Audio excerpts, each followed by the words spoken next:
Para Deus, não importa o que fomos ou o que fizemos no passado. Ele nos ama com amor eterno. Prontificou-se a vir ao mundo e passar pela agonia da cruz a fim de resgatar a humanidade perdida. Entretanto, há muitos que se perguntam: como posso ser bom diante de Deus? Como posso apagar meu passado? Como posso ser apresentado sem culpa diante dele? Como posso ser salvo? O caminho para a vida eterna é muito fácil de ser achado e compreendido, mas poucos sabem como ir a Cristo e experimentar perdão, alegria, paz de espírito e esperança.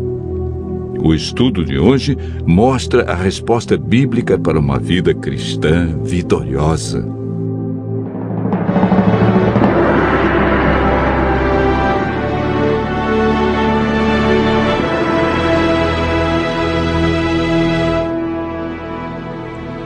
Assim que entrou o pecado no mundo, a divindade foi movida de compaixão pelos seres humanos.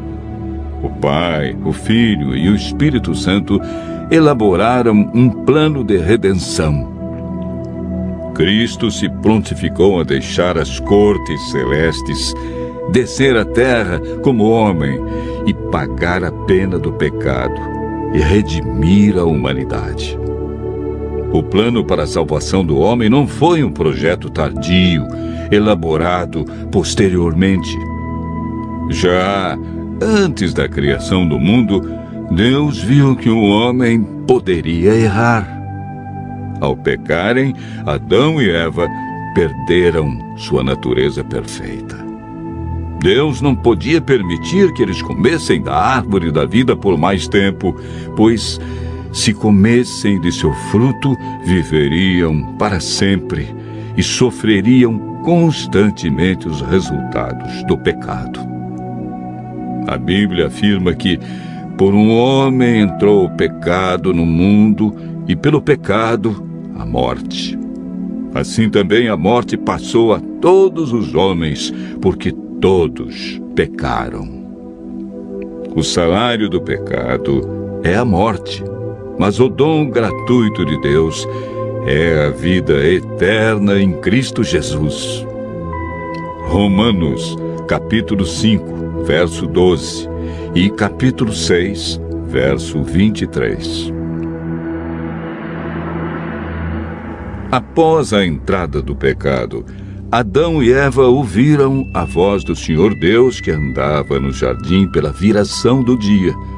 Esconderam-se da presença dele, o homem e sua mulher, por entre as árvores do jardim. O pecado fez separação entre Deus e o homem. Ainda que o homem tenha fugido do seu Criador, Deus lhe deu a certeza de que seu único filho deixaria o céu e nasceria de uma mulher. Não faria uso da sua divindade e, através de sua morte na cruz, acabaria com o domínio de Satanás neste mundo. Desde a entrada do pecado, o ser humano foi destituído da glória de Deus e perdeu sua natureza perfeita. Lemos em Gênesis, capítulo 6, verso 5. Deus viu que a maldade do homem estava se multiplicando na terra e que a vontade do seu coração era continuamente má. O salmista Davi declara: porque eu nasci em pecado, e em pecado me concebeu minha mãe. O profeta Jeremias descreve o estado do coração do homem após o pecado. Ele diz: enganoso é o coração mais do que todas as coisas, e desesperadamente corrupto. Quem o conhecerá? Jesus afirmou que é do coração do homem que procedem os maus desígnios, adultérios, prostituição, furtos, falsos testemunhos e blasfêmia.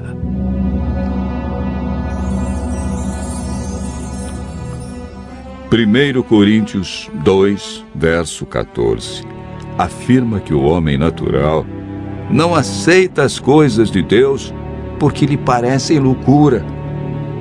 O apóstolo Paulo relata a grande luta que existia em seu coração.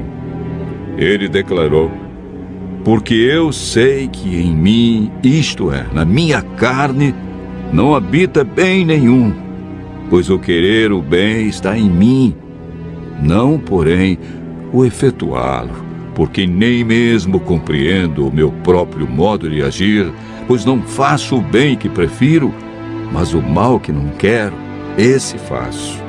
Mas se eu faço o que eu não quero, já não sou eu quem o faz, e sim o pecado que habita em mim. Romanos, capítulo 7, versos 18 a 15, 17 a 20.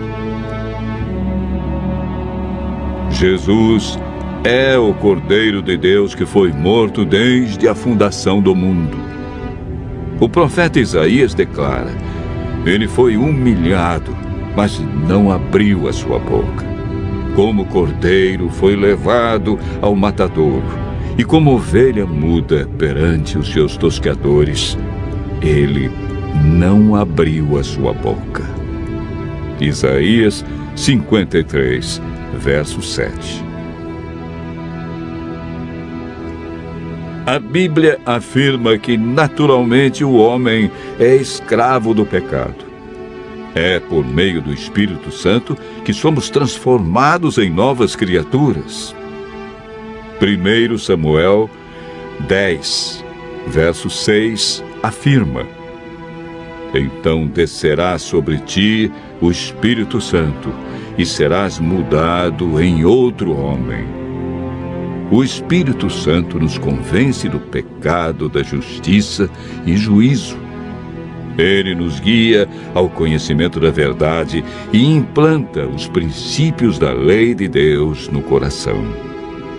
A salvação está hoje ao alcance de todos nós, porque pela graça sois salvos, mediante a fé. E isso não vem de vós, é dom de Deus. Hebreus, capítulo 5, verso 9, afirma: e tendo sido aperfeiçoado, tornou-se o autor da salvação eterna para todos os que lhe obedecem. A obediência é fruto da salvação em Cristo Jesus. Continue ouvindo a voz de Deus e aceite a salvação através do grande sacrifício de Jesus Cristo, realizado na cruz para ter a vida eterna.